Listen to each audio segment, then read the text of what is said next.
So, in a minute or two, I'm going to talk about our extended field trip to Joshua Tree National Park. So if you could close your Chromebooks and take your headphones off and give me your attention for a little bit. So this is the packet that I'm going to hand out to you guys about the trip. Take one and pass them on. We're going to go over it and answer some questions about Joshua Tree if you have any. Yes, sir. Well, it is March 14th through the 17th. That's a Tuesday through a Friday. Okay. Yes, sir.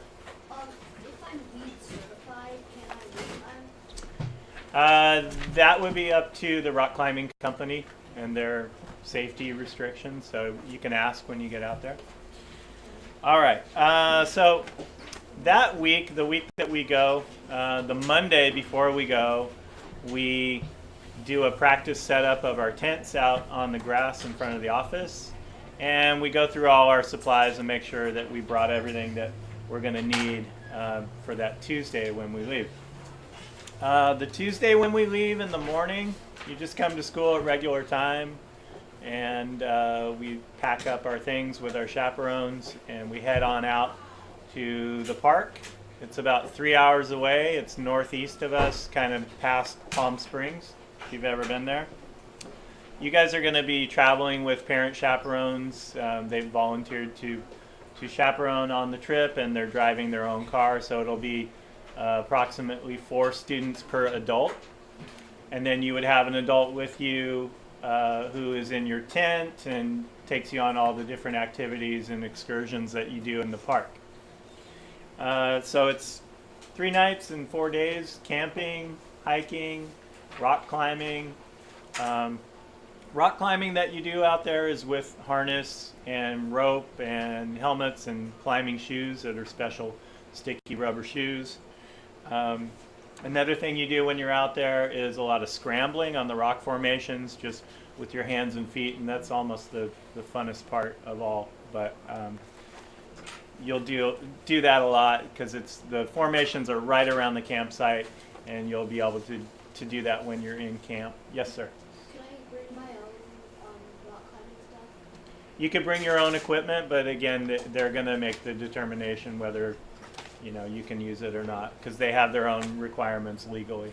And are we just doing ropes, or are we doing bouldering? You'll be doing bouldering with the kid groups in camp, not on the rock climbing activity. So when they're teaching you the rock climbing with ropes, they don't want anyone bouldering at the same time or anything like that. So it's all one type of thing. Anyway, there's a map here, how you get there. So between now and then, if you have an opportunity for a family excursion, you could head on out and check out the park. But it's all freeway driving. It's easy.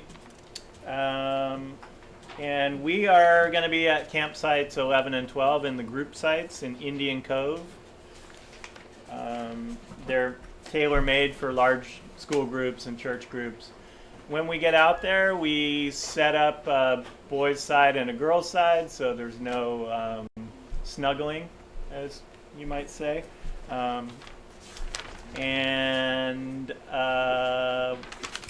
Let's see. When you get out there, the caterer will be set up with things to make lunch. So you'll go ahead and make your lunch, have a snack, and then wait for everyone to get there. And then we set up everything, set up your tent, and then you help other people when you're done. But after that, then we have a group meeting about some of the rules for the camp and some of the things we'll be doing. And then I will put up the indicators for how high you can climb on your own, because there are huge rock formations all around us. You can climb to a certain height on your own without a chaperone, and beyond that barrier that I set up, you'll need an adult with you. So we'll go over the rules and everything, and then we'll proceed from there. But let's see. So this sheet is how you get there and some information about it. Mr. Dan's cell phone and my cell phone are there. The next part is the packing list. So that's very important. Let's go over the packing list. So these are the things you're going to need to bring for the trip. As I said, we'll be tent camping. You're going to need a sleeping bag and a sleeping pad if you want to have one. It's not mandatory, but it is cold, hard ground. If you want to put something kind of akin to a yoga mat, maybe a little thicker, under your sleeping bag, it's always nice. Pillow is optional. You can stuff your clothing into a jacket and fold it up and put your head on that. If you don't want to be encumbered by bringing a pillow. That's optional. You absolutely need a flashlight or a headlamp with batteries, refillable water bottle with a strap. You might want a day pack for your lunch and your water and other things that you're carrying with you. You might empty out your school backpack to use as a day pack. You might share with someone in your group so you're not all having to carry a backpack. Everybody puts their water bottles in the one and you head on out. Sunscreen and lip balm, toiletries, toothpaste, toothbrush, comb, brush, deodorant, washcloth, wipes, whatever you need for your bathroom activities. T-shirts, you need 3 T-shirts, 2 sweatshirts, 4 pair minimum underwear and socks. So that's the bare minimum of what you should have. And we recommend long pants. People think it's the desert, I'm going to wear shorts the whole time, it's going to be hot. You'll get scraped up by the brush, by the plants out there, the cactus, and the rough granite rocks that you're climbing on all the time. So you definitely want to have long pants, and you don't want them to be brand new designer pants because they're going to get damaged. They're going to get ripped and torn and scuffed up. You need a jacket. You want a warm jacket that is also rain resistant, or if you have a couple of jackets that serve those purposes, bring them. Gloves. It does get cold at night in the desert and in the morning before the sun is fully up. You want a hat for warmth, like a beanie, or a hat for sun protection, or a hat that serves both purposes. And then you need sturdy closed-toed shoes or boots, no flip-flops. Tennis shoes are okay. They will get ripped and wear out. So you want something that's going to stand up to the rocks. Pajamas and sweats for sleeping in, etc. I saw some hands up. Yes, sir. For the gloves, are they supposed to keep your hands warm? Yeah. No, for keeping your hands warm at night if it gets cold. Because we are going out a little earlier than we normally do. We go out normally in May. We're going in March, so it could be cold and windy at night. If you had gloves for climbing to protect your fingers, that's great, but it's not necessary. You get used to the rocks. Yes? Would a pair of combat boots be okay to wear? Great. Yeah, absolutely. All right, medication, very important. If you take anything for asthma or anything else, you want to have that labeled with directions and or a release form and send that in for the teacher to keep track of and make sure you're taking your medicine for whatever reason. Electronics, we don't want any phones or games or iPods. It's not really what the trip's about. It's about getting to know our natural world and interacting with each other and challenging ourselves. So leave those things at home. If you want to call home, chaperones are going to have phones and you'll have the opportunity to say hello to mom, dad, whoever. But those things at home. Camera, if you want a camera, they make disposable cameras or you can bring a digital camera, but beware that those things can get broken or lost. So it's up to you. Money, we will grab a fast food meal on the way home on that Friday. So your car group will decide, hey, we want to go to Burger King or we want to go here. And you all stop and get some lunch and then hit the road and come back to school on Friday. So bring some cash for that.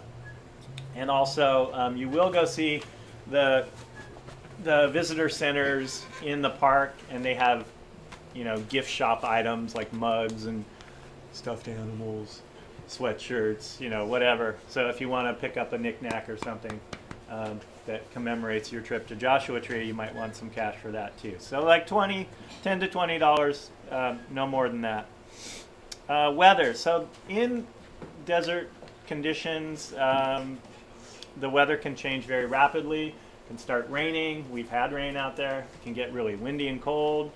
It can get really hot later in the day. So the key strategy is to have layered clothing. You want to be able to take a long shirt off and have a short sleeve shirt underneath so you can cool off, or put more layers on to get warm.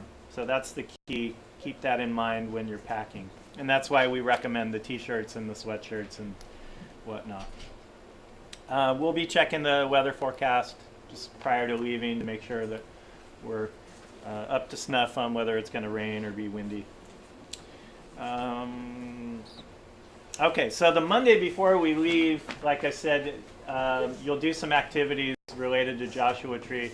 You'll have your electives in the morning, and then you'll get with Mr. Dan and I, and we'll do some activities. You'll learn about some first aid concerns for Joshua Tree, like protecting yourself in the heat, what to do about bug bites, things like that. And so you'll see that presentation, and then we'll do a practice setup of the tents, like I said, out on the grass by the office in the afternoon, so that we can see, hey, we have all our equipment, our tents work, and then we go the next day. We bring in our supplies that Monday so we can double check that we didn't forget anything. So even if your parent is a chaperone, you're going to bring in your bag full of stuff, and I'm going to, one of us will grab the boys and one of us will grab the girls, and we'll go through, everybody got a jacket, raise your hand, everybody got a flag. So we double check that you're not forgetting anything. That's your last opportunity that Monday before we go. And then we just leave it all here and come and get it in the morning and pack up. All right, so moving on to the colored sheets. These are the ones that you want to take home and get signed and filled out by your parents. Okay, so the first one is the rock climbing waiver. It's a legal form that protects them, and that allows you to rock climb. So, consider rock climbing. It's a really fun experience. Don't say, well, I'm probably not going to do it, so I won't fill out the form. You don't want to get out there and not be able to rock climb if you change your mind. So fill it out, and that will allow you to enjoy that experience. The team is really supportive and encouraging, and safety conscious. They'll teach you all about the shoes and the ropes and how to go about climbing, and it's really fun. It's part of why we do this trip is to challenge you guys to get outside your comfort level and push your boundaries of what you think you're capable of doing. Not in a super dangerous way, but in a healthy way. So that's that, really important. And then the field trip form needs to be filled out as well. That's who you are and who your parents are and how to contact them and what medical issues you have or conditions, medications you take, all of that. So thoroughly fill that out, and these two colored sheets need to come back. So you get to hold on to the white one with the supply list, put it on your fridge so you can start getting all that stuff out of the garage and getting ready to pack up and go to the Joshua Tree National Park. Am I forgetting anything? So the trip itself is, it's affordable. It's a suggested donation of, it's around $200. If that's a difficulty, the PSA can help with that cost. And we want everyone to go. So see us if you are wondering about that, and we can make that happen, because it's a really great trip, and the more the merrier. we don't want anyone to miss out on the experience. Let's see, the bathrooms are always interesting and exciting. They are pit toilets, so kind of like a what do you call it? An outhouse, but they're permanent structure, concrete with a floor and toilet paper, but there's no lights. There's a door, you can lock the door. There's no lights, but and the toilets don't flush. So it's basically a permanent outhouse. You don't want to spend a lot of time in there. Just do what you got to do and get out. And you know, everybody's worried about the bathrooms and how gross they are, etc. But once you get out there, there's so much going on and you're having so much fun that it's not really a concern. So just a word on that. Yes, ma'am. There are no mirrors. Yeah, you can look in a car rear view mirror or just throw caution to the wind and not worry about what you look like. We're all going to be not showering and maybe not our glamorous best, so it'll be okay. Yes, sir. This may sound strange, but if necessary, can we use bushes? No, we don't want to do that. That's yeah. nasty. I mean, in an extreme situation, if you're on a long hike and there's nowhere, sure, but you know, there's ways to take care of that properly. You got to bury your waste and things like that. So try and go before you head out on your hike, and yeah. On the white paper, it doesn't say anything about the donation. Yeah, that'll be coming in the mail Okay. from the office to you guys. I believe they're sending those notices out. Yeah. Any other questions? So you will rotate through a number of activities. You'll have time in camp. You'll be going to the visitor centers and learning about the park. There's a ranch tour of an old homestead to see how people used to live out there. It's a tour with the rangers, an educational tour that's quite fascinating. You'll be doing the rock climbing, and then there's all kinds of hikes. So you'll have a chaperone and 3 other students, and you guys will have, let's say your schedule says it's time for you to go on a hike and you got 2 hours to do it. Well, you will have a packet of options that the chaperone can look at, and you guys can decide as a group, we want to do this 3-mile hike, or we want to do this 5-mile hike because we're feeling extra energetic, or whatever it is. And you'll just rotate through all the activities through the week, and that'll be how it goes. The food, the food. So we have a caterer. It's not like fancy, cloth napkins caterer like at a wedding, but it's a company we've used a number of years, and he's got a smoker and a grill, and it's all on wheels, and the food's pretty good. It's run-of-the-mill camp food, spaghetti and chicken and rolls and salad and corn, and nothing fancy. But Mr. Jim Sheridan is the cook and one of the owners with his wife, and he loves kids that are polite and say please and thank you and excuse me. And so when you get there on Tuesday, my recommendation would be to go meet Mr. Sheridan and introduce yourself and say hello. And that way he'll remember, hey, that kid was polite. I'm not going to send them to the back of the line. But yeah, he's kind of a interesting character. Yes? What time do we get back? Friday when we get back is determined by traffic. Sometimes there's traffic in Riverside on the way back on the 215 freeway, but we do our morning activities on that Friday. There aren't any activities past, I think, 11. So we come back to camp, we clean up camp for the last time, have a group picture, and everybody's out of there probably by 12 or 12:30. And so you get back to school around when school gets out, depending on traffic, and where you stop and how crowded it is at in and out or what have you. So the thing about that is your chaperone will have a phone.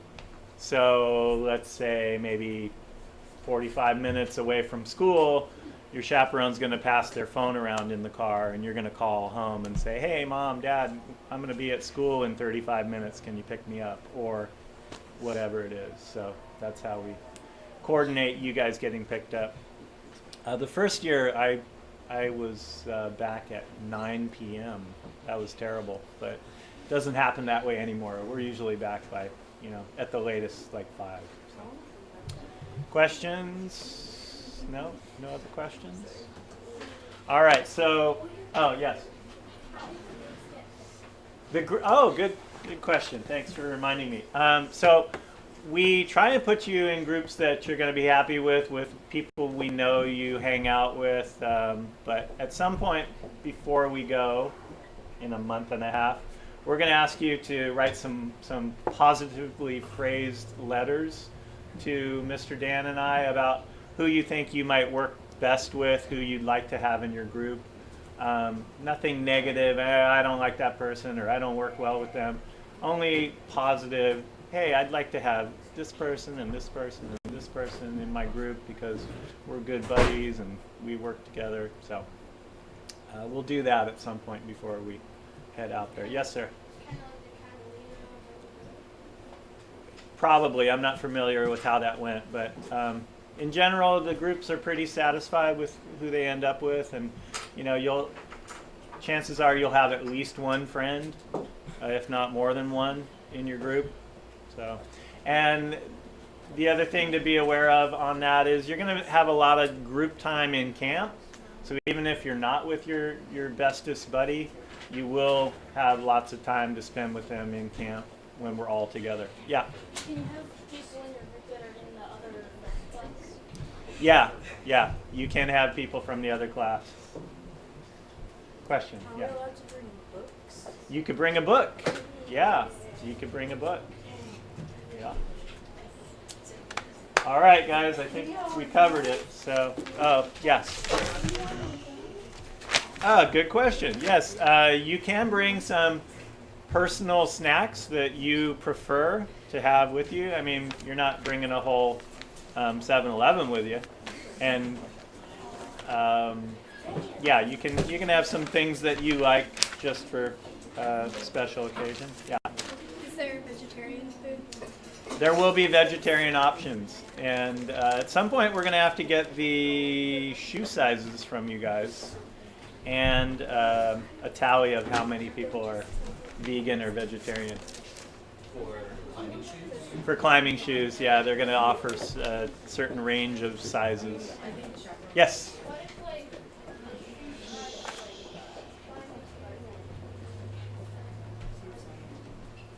Say that again? what if the shoes sizes are different than on our shoes? Different sizes?